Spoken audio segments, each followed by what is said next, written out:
ഏവർക്കും നമസ്കാരം. ഇന്ന് വൃശ്ചികം 6. ദശാവതാര ചാർത്തിൽ ഇന്ന് പരശുരാമൻ. ബ്രാഹ്മണരായ ജമദഗ്നി മഹർഷിയുടെയും രേണുകാദേവിയുടെയും മകനായിരുന്നു പരശുരാമൻ. എന്നിരുന്നാലും അതീവ ശക്തനായ പോരാളിയും പരമശിവന്റെ ശിഷ്യനുമായിരുന്നു പരശുരാമൻ. ഒരിക്കൽ കാർത്തവീര്യാർജുനൻ എന്ന അതീവ ശക്തനായ ക്ഷത്രിയ രാജാവ് ജമദഗ്നി മഹർഷിയുടെ ആശ്രമത്തിൽ എത്തിച്ചേരുന്നു. അപ്പോൾ പരശുരാമൻ അവിടെ ഉണ്ടായിരുന്നില്ല. ആശ്രമത്തിലെത്തിയ കാർത്തവീര്യാർജുനന് ജമദഗ്നി മഹർഷിയുടെ പശുവിനെക്കുറിച്ചും അതിന്റെ മഹിമകളെക്കുറിച്ചും മനസ്സിലാകുന്നു.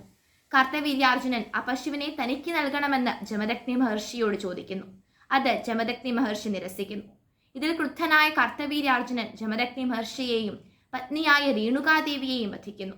തന്റെ മാതാപിതാക്കളുടെ മരണത്തെക്കുറിച്ച് അറിഞ്ഞ പരശുരാമൻ അതീവ ക്രുദ്ധനാകുകയും ജമദഗ്നി മഹർഷിയുടെ മൃത്യുവിന് പകരം വീട്ടുവാനായി കാർത്തവീര്യാർജുനനെയും ക്ഷത്രിയ വംശത്തെയും ഉന്മൂലനം ചെയ്യുകയും ചെയ്യുന്നു.